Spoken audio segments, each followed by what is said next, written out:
کامیابیوں کو آپ سمجھتے ہیں کہ تب تک کامیابی نہیں کہا جا سکتا جب تک کہ اس کا معاشی طور پر کوئی فائدہ نہیں ہوتا. اور کل آپ نے دیکھا کہ جو اعداد و شمار سرکاری سامنے آئے ہیں، غربت میں پچھلے 6 سالوں میں 6.8%، 9% کا خطرناک اضافہ ہوا ہے. تو آپ کو کیوں لگتا ہے کہ ہم نے جو اتنی کامیاب ڈپلومیٹک اچیومنٹس کا ہم ذکر کرتے ہیں وہ نہیں ٹرانسلیٹ ہو پائیں ملک کی ترقی کے لیے؟ بالکل بھی نہیں ہو، اور یہ کوئی پہلی دفعہ نہیں. ہماری ہسٹری ہے.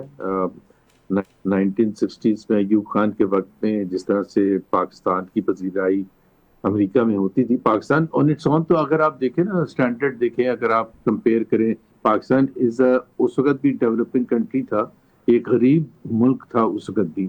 سو پاکستان کے صدر کو اتنی زیادہ اہمیت دی جاتی تھی پریزیڈنٹ کینیڈی کی طرف سے، جانسن، پھر ضیاء الحق کے زمانے میں آپ کو پتا ہے ریگن کی طرف سے پریزیڈنٹ ریگن ریڈ کارپٹ بچھایا جاتا تھا. اسی طرح سے جنرل مشرف کے زمانے میں واٹ ہیپنڈ، ہم اس غلط فہمی میں رہتے ہیں کہ وہ اصل آپ کی جو ہے اچیومنٹ ہے. اچیومنٹ وہ ہوتی فورن پالیسی پرائمریلی جو ہے وہ ایک ٹول ہے جو آپ استعمال کرتے ہیں اپنی اکنامک پراسپیرٹی کے لیے، تاکہ آپ کی ٹریڈ بڑھے. جیسے president Trump is a great example. وہ آپ نے دیکھا کہ وہ ٹریڈ ٹیرف وہ کس لیے بات کرتے، وہ کہتا ہے کہ جی میں نے امریکہ کو گریٹ بنانا ہے. وہ ہتھیاروں کی تو بات نہیں کر رہا ہوتا، وہ تو ٹریڈ کی بات کر رہا ہوتا ہے. اسی طرح سے جو وہ تو خیر I don't endorse his point of view in at all، but میں یہ کہہ رہا ہوں کہ جب آپ کی بڑی اچھی چیز ہے کہ آپ کے ریلیشن شپ اچھے ہونے چاہیے، امریکہ کے ساتھ خاص طور پر سپر پاور ہے، اس کے ساتھ اچھے تعلقات ہونے چاہیے، but are we getting anything in return for that good relationship at the top level? So top level پر تو آپ کی بڑی اچھی ریلیشن شپ ہے، جو نظر بھی آتا ہے، تعریفیں بھی پریزیڈنٹ ٹرمپ کرتے ہیں.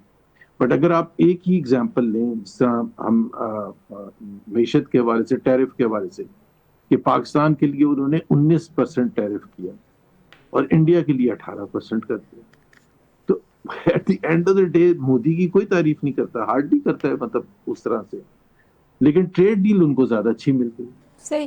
کے ساتھ لیکن جو ابھی آئی ایم ایف کا ظاہر ہے ایک جائزہ مشن آنے والا ہے پاکستان، اور ان کی ترجمان کا بیان آپ کی نظر سے گزرا ہوگا. وہ سمجھتے ہیں کہ پاکستان نے معاشی اصلاحات پہ سنجیدگی سے پیش رفت کی ہے. آپ کو لگتا ہے کہ نجکاری کی طرف ہم زیادہ بہتر سوچ کا اظہار کر رہے ہیں، یا جو اسٹرکچرل ریفارمز آپ جب تھے نون لیگ کا حصہ، حکومت میں تھے، تب سے یہ لفظ آپ کو پتہ ہی ہے کہ بہت زیادہ استعمال کیا جاتا ہے، عملی طور پہ اس سمت میں کچھ ہو رہا ہے پاکستان میں؟ لیکن آئی ایم ایف جو ہے نا، ایک اس سے زیادہ میرا خیال ہے، میں اسٹرانگ الفاظ نہیں استعمال کرنا چاہتا، لیکن آئی ایم ایف اگر ایک معیشت کی بہتری کا طریقہ کار ہوتا تو پاکستان سب سے زیادہ ترقی کر چکا ہوتا، کیونکہ پاکستان نے سب سے زیادہ آئی ایم ایف پروگرام کیا. جی، آپ آئی ایم ایف سے بھی سوال بنتا یا نہیں بنتا کہ بھائی 25 پروگرام آپ کر چکے ہیں اور آپ نے آج تک ایک قسط نہیں روکی، ایک بھی قسط نہیں روکی. میں پورے پروگرام کی نہیں بات کر رہا، میں جو ہر 3 مہینے کے بعد جو انہوں نے ہمارا ریویو کرنا ہوتا ہے، اس کے بعد قسط جاری کرنی ہوتی ہے، تو کوئی ان سے پوچھے کہ بھائی جو آج آپ کہہ رہے ہیں کہ جی ہمیں پبلک سیکٹر انٹرپرائزز کو ٹھیک کرنا ہے، انرجی سیکٹر کو ٹھیک کرنا ہے، ٹیکس ریفارمز کرنے ہیں، ایگریکلچر سیکٹر کو ٹھیک کرنا ہے، گورننس کو ٹھیک کرنا ہے، تو آپ نے تو جب پچھلے پروگرام کیے تھے آپ نے تو ساری کی ساری قسطیں ہمیں دے دی تھی اور ہر دفعہ تعریف کر کے دی تھی. اب آپ پھر ہمیں وہیں لا کے کھڑا کر دیتے ہیں.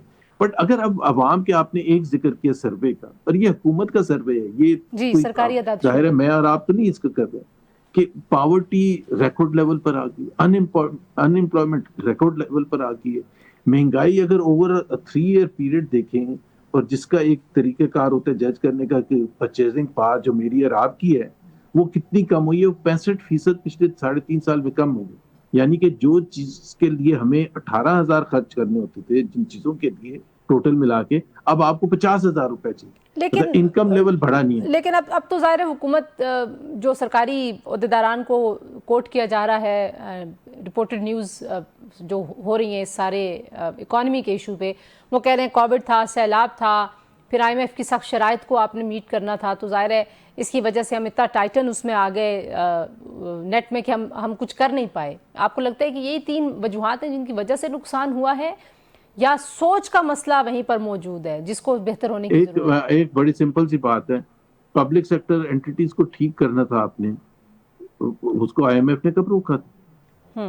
مطلب آپ کا جو خسارہ ہے پبلک سیکٹر انٹرپرائزز کی جو لاسز ہیں یا ان کی جو اس وقت لائبلٹیز ہیں وہ اس لیول پر پہنچ گئی ہیں کہ وہ ڈینجرس، مطلب باقاعدہ اکانومی کو پورے کو کرپل کر، اور یہ اگین حکومت کے اعداد و شمار ہے، یہ ہمارے اعداد و شمار نہیں ہے۔ صرف پاور سیکٹر میں پچھلے ایک سال میں 1 ٹریلین روپیز سے زیادہ حکومت نے اس میں پمپ ان کیا تاکہ اس کو ٹھیک رکھا جائے۔ آج کی جو ایک رپورٹ ہے وہ یہ بھی کہہ رہی ہے جی کہ گیس چوری اور لیکیجز جو ہیں اس سے بھی قومی خزانے کو 60 ارب روپے سالانہ جو ہے وہ لاس ہو رہا ہے، تو وہ لاس میکنگ اینٹیز تو وہی۔ اچھا تو پی آئی اے کی نچکاری کے بعد آپ کو لگتا ہے کہ حکومت مطلب نچکاری ہی ایک، کیونکہ ظاہر ہے آپ اس پورٹ فولیو کو دیکھتے بھی رہے ہیں، تو آپ کو لگتا ہے کہ نون لیگ واقعی ایز پرنسپل سمجھتی ہے کہ نچکاری کر کے ان کو بہتر کیا جا سکتا ہے؟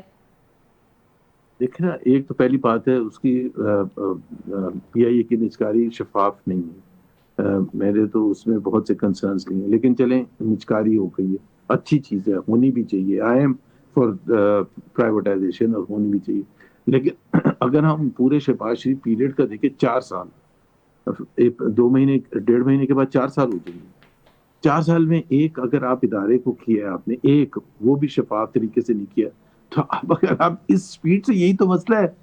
اور میں آپ یہ جو پرائیویٹائزیشن کی بات، پہلے انہوں نے پرائیویٹائزیشن کا منسٹر لگایا 16 مہینے جب پی ڈی ایم کی گورنمنٹ کی، پیپلز پارٹی کے کسی صاحب کو، مجھے ان سے کوئی اعتراض نہیں، Peoples Party is stated policy anti privatisation, اور آپ نے اسی کے بندے کو منسٹر بنا دیا، ایک تو اس میں اہلیت بھی نہیں تھی۔ پھر اس کے بعد آپ نے جب یہ 2 سال پہلے آپ کی حکومت دوبارہ آئی ہے تو آپ نے علیم خان کو بنا دیا، مطلب آپ مذاق کر رہے ہیں۔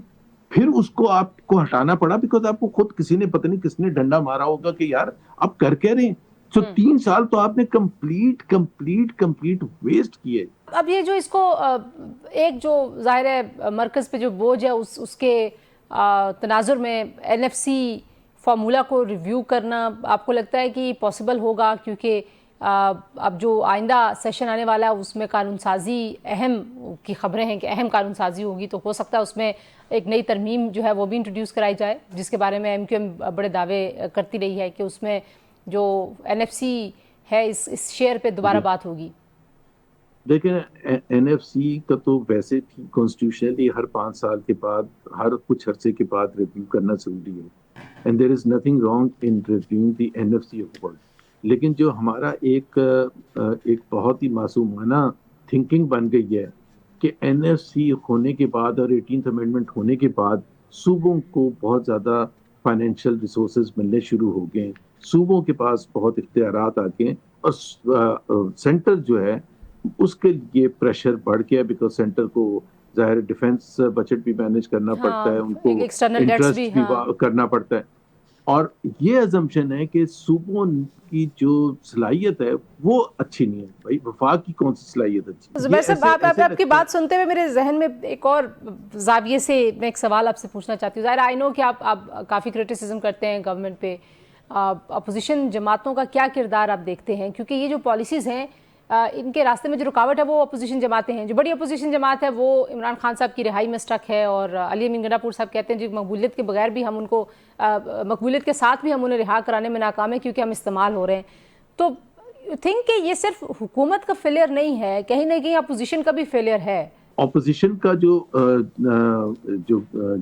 جو بھی آبجیکٹو تھے وہ بالکل آپ صحیح کہہ رہی ہیں، وہ بھی فیل ہوئے ہیں، اس لحاظ سے فیل ہوئے ہیں کہ ان کا آبجیکٹو تھا کیا کہ حکومت پر اتنا پریشر ڈالیں کہ حکومت بہت سی چیزوں میں جو حکومت نے کیا ہے، 26ویں امینڈمنٹ پاس کر لی، 27ویں امینڈمنٹ پاس کر دی، ایک ریگڈ الیکشن کروا لیا 2024 کا، اور پتہ نہیں کیا کچھ کر لیا، and they have got away with all of those things۔ تو کیوں نہیں ہو سکا آپ کے خیال میں؟ آخر میں مجھے یہ بھی بتائیے کہ عمران خان صاحب کی جماعت سے ظاہر ہے کچھ خبریں ایسی بھی چل رہی تھی کہ شاید آپ ان کو جوائن کرنے والے ہیں، جوائن کرنا چاہتے ہیں، لیکن جس طرح سے وہ اس جماعت کے اندر خلفشار ہے، آپ کو لگتا ہے کہ دیٹ از دا ریزن کہ معاملات نہیں اپوزیشن صحیح طرح سے ہینڈل کر پا رہی؟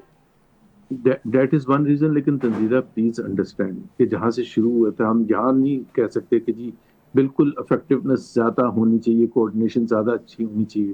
لیکن ایک پارٹی جس کے چیئرمین کو اندر بند کیا ہوا 2.5 سال, وائس چیئرمین, بہت سے دوسرے لیڈرز, اور تقریباً ٹاپ جو اس وقت کی لیڈرشپ تھی اس میں سے آدھے لوگوں کو فورسفلی پالیٹکس سے کوئٹ کروایا گیا. اگر آپ ایک پولیٹیکل پارٹی کے ساتھ یہ سب کریں گے تو آپ اس کے بعد ہم یہ بھی ایکسپیکٹ کریں کہ ایک وہ نارمل فنکشننگ پارٹی ہوئے گی. آئی تھنک پھر ہم ظاہر سی بات ہے بہت ہی عجیب ہماری خواہشات ہیں کہ ایک مار کے, اور پھر میں ورکرز کی تو بات ہی نہیں کی ہے, جس طرح سے ان کو پیٹا کیا ہے, جس طرح سے مارا کیا ہے, فزیکلی بھی مارا گیا ہے, ڈرایا بھی کیا ہے, دھمکایا بھی کیا ہے. تو اس سارے ماحول میں, اس سارے بیک گراؤنڈ میں آسان کام نہیں ہوتا کہ جی پارٹی ایک بڑے اچھے طریقے سے فیصلہ سازی کرے, بڑے اچھے طریقے سے ان کی جو کور کمیٹی ہے وہ فنکشن. تو لیکن یہ جو اب یہ ایک سرکل ہے, پی ٹی آئی ایک اعلان کرتی ہے حکمت عملی کا, ابھی انہوں نے ایک فورس بنانے کا اعلان کیا ہے. یو تھنک کہ کچھ آؤٹ کم اس میں سے نکلے گا ایسا پازیٹیو کہ یہ جو اس پولیٹیکل ڈیڈ لاک کو یا یہ جو ایک اسٹیگننٹ قسم کا سچویشن بنا ہوا ہے اس سے کہیں آگے کوئی چیز نظر آتی ہے آپ کو؟ لاسٹ کامنٹ آپ کا. کچھ نہیں نکلے گا, and the political deadlock will continue. But یہی یہاں جو ہے نا حکومت کی ذمہ داری زیادہ آتی ہے. should the government do something to break this deadlock? yes they should. اس میں کسی کی ہار اور کسی کی جیت کی بات نہیں ہے, پاکستان کے عوام کا سوچنا چاہیے, اور اگر پاکستان کے عوام کا سوچیں گے تو حکومت بالکل پہلا سٹیپ لے گی, اور آگے ان کو آنا چاہیے وداؤٹ ریگارڈ ٹو کہ عمران خان کو اس سے بہتری کیا ملتی ہے یا ان کے لیے اپرچونٹیز. بالکل ٹھیک ہے, ملک کے لیے بہتری سوچنے سے. بہت شکریہ زبیر صاحب, آپ نے ہمیں وقت دیا. جی آپ نے سنی سابق گورنر سے سندھ محمد زبیر صاحب کی, اور پروگرام میں شامل کریں گے. ایک بریک کے بعد واپس آتے ہیں, کچھ اور ایشوز ہیں ان پہ بھی ہمیں ڈسکشن کرنی ہے. ہمارے ساتھ رہیے. نیوز ٹوڈے میں ایک بار پھر آپ کو خوش آمدید کہتے ہیں. جی کچھ بات کریں گے پاکستان تحریک انصاف کے پاس حکمت عملی کیا ہے.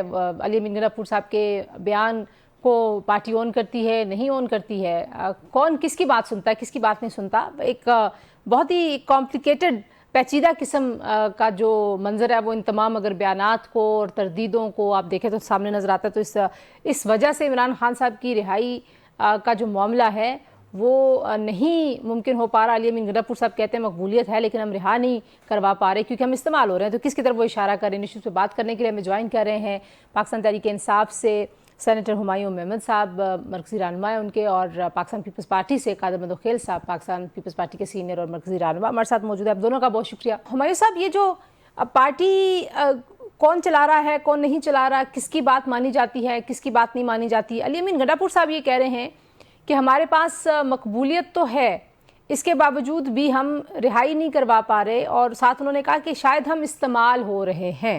کیسے دیکھتے ہیں آپ اس بیان کو؟ بسم اللہ الرحمن الرحیم. یکا نعبد و یکا نستعین. دیکھیں میری نظر میں مقبولیت کا تعلق رہائی سے شاید نہ ہو سکے. ذوالفقار علی بھٹو صاحب اپنے زمانے میں بہت زیادہ مقبول تھے لیکن ان کی رہائی نہیں ہوئی. اسی طریقے سے بہت سارے جو مقبول پولیٹیشینز اور لیڈرز تھے وہ اپنے اپنے ٹائم پہ وہ جیلوں میں گئے ہیں. ان کی رہائی وہاں سے نہیں. رہائی کا ایک طریقہ ہوتا ہے, you can't go and break the jail. باقی جی ہاں ایک پریشر ان کا ضرور ہوتا ہے, وہ پریشر اپنی جگہ پہ رہتا ہے. اور مقبول سیاستدان کو جب آپ جیل میں ڈالتے تو اس کے ریپرکشنز بہت ہوتے ہیں. آپ کی اکانومی کے اوپر, آپ کی پولیٹیکل سٹیبلٹی کے نہ ہونے کی وجہ سے آپ کا ملک آگے نہیں جا رہا ہوتا, یا آپ کے ملک کے اوپر ہوتا ہے. اور اس کا ایک انڈائریکٹ پریشر میرے لحاظ سے حکومت کے اوپر یا جو بھی ملک اس وقت چلانے کی کوشش کرے ان کے اوپر آتا ہے. اب یہ بات دوسری بات ہے کہ ہمارے اندر ایک اتفاق نہیں ہے کوئی, مطلب چونکہ ہماری فیملی اورینٹیڈ سیاست نہیں ہے, تو اس کے بعد جب فیملی اورینٹیڈ نہیں ہوتی تو پیچھے جو لوگ رہ جاتے ہیں وہ ان میں بہت سارے لوگ ہوتے ہیں وہ ہم پلہ ہوتے ہیں. جو اوپر والا ٹیئر ہوتا ہے اس میں زیادہ تر لوگ ہم پلہ ہوتے ہیں. جب وہ ہم پلہ ہوتے ہیں تو ایک دوسرے کی بات ماننا بعض دفعہ آپ کو پتہ ہوتا ہے کہ تو آپ کو لگتا ہے ڈسپلن کی وجوہات میں یہ ہے. اچھا, میرے لحاظ سے پاکستان تحریک انصاف میں انفارچونیٹلی ڈسپلن نہیں ہے, جتنا ہونا چاہیے اتنا نہیں ہے. ٹھیک. قادر مدوخیل صاحب, آپ کس طرح سے رسپونڈ کریں گے؟ ظاہر ہے ایک طرف تو عدالتوں کا محاذ ہے لیکن خیبر پختونخوا کے وزیر اعلیٰ نے ایک فورس کا اعلان بھی کیا ہے, عمران خان رہائی فورس. تو آپ کو لگتا ہے کہ کوئی واقعی کوئی ایسی حکمت عملی ہے جس سے عمران خان صاحب جو ہیں وہ جلدی باہر آ سکتے ہیں, ان کی سزائیں کم ہو سکتی ہیں؟ دیکھیے ہمایوں محمد صاحب نے آپ کو حوالہ دیا ہے کہ کبھی ان تحریکوں سے رہا نہیں ہوتے. رہا ہوگا عمران خان صاحب عدالتوں سے, اور بدقسمتی سے جتنی وکیل انہوں نے بھرتی کی ہے وہ تو سارے کے سارے ٹاک شو میں ہوتے ہیں, عدالت میں تو کوئی نظر نہیں آتا ہے. نمبر ایک بات. دوسری بات یہ کہ ان کے اندر خود میرے خیال میں سہیل اپنی جان چھڑانے کے لیے یہ رہائی فورس کا اعلان کیا ہے, لیکن اس رہائی فورس کا خود ہی ان کی اپنی سیکرٹری اطلاعات نے کل اس کی نفی کر دی ہے. انہوں نے یہ کہا کہ یہ سیاسی کمیٹی کا یا پی ٹی آئی کی قیادت کا فیصلہ نہیں ہے, وزیر اعلیٰ کا ہے, اور غالباً انہوں نے اشارہ بھی دیا ہے کہ یہ آگے سیاسی کمیٹی اس کو رد کر دے گی. تو خود آپ اندازہ لگا لیں کہ ان کے اندر نہ کوئی اتفاق ہے, نہ کوئی مشاورت ہے. دڑے ہے, کوئی گنڈاپور دڑا ہے, کوئی سہیل افریدی ہے, کوئی علیمہ بی بی دڑا ہے, کوئی کیا ہے, بہت سارے 7-8 دڑے موجود ہے. تو میں یہ سمجھ رہا ہوں کہ ان کو سب سے زیادہ جو ہے اس چیز کے مزید پاکستانی نوجوانوں کو, دیکھیں میں ایک قانون کے طالب علم کے حصے سے بتا دوں کہ جتنی نوجوانوں کو یہ رہائی فورس یقیناً ماضی میں بھی بنے, آپ حوالہ دیں گے, لیکن جب سہیل افریدی صاحب نے یہ کہا کہ انگلی جو ہے نا وہ گھی جو ہے نا ٹیڑھی انگلی سے نکالنا پڑے گا, تو اس کا مطلب یہ ہے کہ ان کا افراتفری کا انتشاری کا سوچ ہے. تو ایسی صورتحال میں آپ پہلے ہی خیبر پختونخوا جو ہے نا تباہی کے جانے پہ, وہاں اگر آپ نوجوانوں کو اس رہائی فورس کا حصہ بنائیں گے تو میں آپ کو قانون کے طالب علم سے حصے سے بتا دوں کہ حکومت کے ایک سرکولر سے یہ شیڈول 4 میں داخل ہو جائیں گے, اور ان کا CRO بنے گا. نہ ان کو کوئی داخلہ ملے گا, نہ ان کو کوئی ویزا ملے گا, نہ ان کو کوئی نوکری ملے گی سرکاری, نہ پرائیویٹ اچھی جگہ سے. تو کیوں خواہ نوجوانوں کو تباہ کرنے کے لیے, میں نے کہا نا کہ حکومت کے لیے. کیونکہ جو آپ بات کریں قادر متوکل صاحب, ہمایوں صاحب, یہ دیکھیں نا, یہ سوچنے کی باتیں ہوتی ہیں ایک لیڈر کے لیے کہ وہ جو کوئی اعلان کرتا ہے یہ اسپر آف دا مومنٹ تو نہیں ہے کہ بس ایک لمحے میرے ذہن میں کوئی خیال آیا تو میں اس کو اناؤنس کر دوں. تو وہ جو ایک تھنکنگ پروسیس ہوتا ہے کسی بھی جماعت میں, اسپیشلی آپ کی جماعت کرائسس میں ہے, اس نے ایک اسٹریٹجی بنانی ہے, وہ تھنکنگ پروسیس کہیں مسنگ ہے. دیکھیں مجھے ابھی قادر صاحب کہہ رہے تھے کہ وہ لائر ہیں, اور یہ بھی کہہ رہے تھے کہ جو ہوتا ہے نا کہ بیٹھے ہوتے ہیں وہ پروگرام میں. دیکھیں پروگرام نارملی کورٹ کیسز کے بعد ہوتا ہے اور اس کے بعد ہوتا ہے, اور سارے لائر جو ہیں جو مین وہ کر رہے ہیں وہ تو سلمان صفدر صاحب ہے. سلمان صفدر صاحب نہیں ہوتے, لیکن اس سے زیادہ امپورٹنٹ چیز ہے کہ اگر آپ یہ دیکھ لیں, ان کو پتہ ہوگا ڈبل جیپرڈی لا ہوتا ہے کہ اگر آپ ایک کسی کیس میں ان کو کر لیں, لیٹ سے ایک چوری کا کیس ہے, آپ کے گھر میں چوری کا کیس ہے, اور اس میں آپ نے مجھے موبائل کی چوری کے اوپر مجھے اریسٹ کروایا. اب آپ اس کے بعد مجھے ٹیلی ویژن کی چوری کے کیس پہ اسی چیز کے اندر نہیں کر سکتے. یہ بعض چیزیں ہیں, لیکن جی ڈبل جیپرڈی سمجھتی ہوں میں بھی, قادر صاحب تو جانتے ہیں, میں بھی جانتی ہوں, میں نے بھی لا پڑھا. توشخانہ 2 از دیٹ تھنگ. عدت کیس دیکھ لیں کتنا گھٹیا ہے. اچھا اس کے بعد پھر باقی کیسز بھی دیکھ لیں تو ان میں کوئی مواد ہے نہیں. تو یہ لیکن آپ لوگ خود بھی یہ مانتے ہیں نا کہ یہ آپ کہتے ہیں سیاسی کیسز ہیں تو ظاہر آپ کو سیاسی مینوورنگ کرنی ہے. یہ جو قادر صاحب نے پوائنٹ نہیں, قادر صاحب جو کہہ رہے ہیں نا کہ جب آپ اس طرح کے اعلان کریں گے کہ گھی ٹیڑھی انگلی سے نکالنا پڑے گا, تو پھر ظاہری بات ہے that is not a political move. It does not sound like نہیں. one. دیکھیں گھی ٹیڑھی انگلی سے نکالنے کا مطلب ہرگز یہ نہیں ہوتا کہ میں کوئی غلط سے میں کسی جگہ پہ کوئی انتشار کر رہا ہوں, فلانا کر رہا ہوں, لیکن اس کے میرے خیال میں جو سہیل افریدی صاحب ہیں, انہوں نے جو لفظ فورس کا تھا نا, وہ جس مقصد کے لحاظ سے وہ لے رہے تھے, جو کہ میں ان کا اسپوکس پرسن نہیں ہوں, میں آپ کو وہ نہیں کر سکتا, لیکن میرے خیال میں وہ اس کا مطلب کچھ اور بتانا چاہ رہے تھے, لیکن probably the choice of word was not good. جی اس کو اور خاص طور پہ آج کل کے زمانے میں جہاں پہ ہمارے ایسے لوگ ہیں جو اس فورس کو, مطلب لیٹ سے میں کہہ دیتا ہوں, جس زمانے میں ان کے وہ تھے وہ الذوالفقار جو پیپلز پارٹی کے ساتھ جس کو کیا جاتا ہے, لیکن وہ تھا نہیں. تو بہت ساری چیزیں ہو جاتی ہیں, آپ ان کے ساتھ افیلیٹ کر بھی سکتے ہو, اس زمانے میں ہو گئے تھے. وہاں پہ ایک بندے کو بھی جہاز میں انہوں نے وہ کر دیا تھا, مار دیا تھا, وہ ایک کیا کہ بیوروکریٹ تھا. تو یہ ساری چیزیں ہو جاتی ہیں, but that doesn't mean اب آپ کہہ رہے ہیں کہ وہ صحیح لفظوں کا چناؤ ٹھیک نہیں تھا, لیکن قادر صاحب یہ معاملہ جائے گا کس طرف؟ اب عید کے بعد ایک اور تحریک کا اعلان بھی کیا جا رہا ہے, تحریک تفسیر آئین پاکستان جو ہے وہ بھی کہہ رہی ہے کہ ہم دوبارہ سے متحرک ہوں گے. آپ کو لگتا ہے کہ کوئی انگیجمنٹ کی پالیسی کی طرف آنا پڑے گا الٹیمیٹلی پی ٹی آئی کو؟ دیکھیں, پہلے تو ہمایوں میمن صاحب جو بات کر رہے ہیں ذوالفقار کا اعلان پیپلز پارٹی کا کسی وزیر اعلیٰ نے یا کسی بڑی شخصیت نے نہیں کیا ہے, تو ان کا تعلق پیپلز پارٹی سے نہ جوڑا جائے. بار بار اس وقت بھی ہم نے انکار کیا تھا, آج بھی کر رہے ہیں. یہاں تو آپ کا سٹنگ وزیر اعلیٰ اعلان کر رہے ہیں سیدھے انگلی سے نہیں نکلے گی, تو اس کا مطلب تو آپ نے نہیں بتایا. لیکن سوال یہ کہ ان ساری چیزوں کا مقصد کیا ہے؟ دیکھیں, مقصد کچھ بھی نہیں ہے. آج 2.5 سال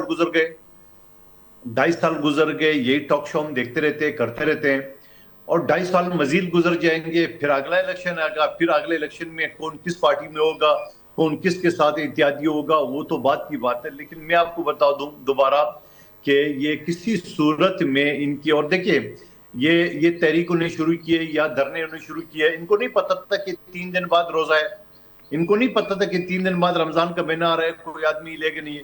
اور پھر آپ کے سامنے وہ فوٹیج, وہ ویڈیو خیبر پختونخوا کے آئے, جو ایک شخص اپنی بیمار ماں کو لے کے جا رہے, اور ان کی جو بلوائی ہے وہ ان کو کہتا ہے کہ بھائی میری ماں بیمار ہے, بولے مرتا ہے تو مر جائے, ہم نہیں چھوڑیں گے. ویڈیو آپ کے سامنے نہیں گزری تو میں آپ کو بھیج دیتا ہوں. اگر آپ کا انتشار اس لیول پہ ہو کہ آپ کسی کی موت اور زندگی کی بھی پرواہ نہیں کریں, اور اگر آپ کا انتشار اس لیول پہ ہو کہ ایک خاتون کبھی پھر اس کی اپنی تردید آ گیا, خدا نخواستہ توبہ نعوذ باللہ کہ میں قرآن اس وقت نہیں پڑھتی ہوں, عمران خان جب میں نماز نہیں پڑھتا ہوں, توبہ نعوذ باللہ, اس طرح کے الفاظ, اور اس کے بعد میں نے اس کی تردید کبھی دیکھا, اس نے کہا مجھ سے غلطی ہو گئی. تردید سے مراد یہ کہ اس نے غلطی مانی کہ میرے سے غلطی ہو گئی ہے. سوال یہ کہ آپ عوام کو کیوں گمراہ کر رہے ہو, آپ عوام کو انتشار کے اوپر کیوں اکسا رہے ہو, آپ عوام کو اس طرح اسلام کے خلاف باتوں پر کیوں اکسا رہے ہو. آپ سیدھا قانون کا, جمہوریت کا راستہ اپنایا ہے, اور جمہوریت کا راستہ تو آپ نے پہلے دن سے نہیں اپنا کہ آرمی چیف اپنا نمائندہ مقرر کر لے, پھر میں ان سے بات کروں گا. اور علیمہ بھی کہتے ہیں خان سے کیا چاہیے, کیا لکھ کے دے دے, وہ جا کے اعظم سواتی قرآن سر پہ ہاتھ لے کے. تو یہ ساری چیزیں, اور پھر میرے کئی شو میں مومن صاحب کے ساتھ میں بیٹھا ہوں, وہ کہتے ہیں 26 نومبر 2024 کو جو ہے نا وہ قتل عام ہوا تھا, فلانا ہوا تھا. تو اس وقت جو قتل عام کا الزام لگا رہا تھا, میں تو کہتا ہوں پختونوں کو انہوں نے خود قتل عام کرایا اور خود قتل عام کے سامنے چھوڑا, کیونکہ گنڈپور بھی بھاگا, بشرا بیوی بھی بھاگی.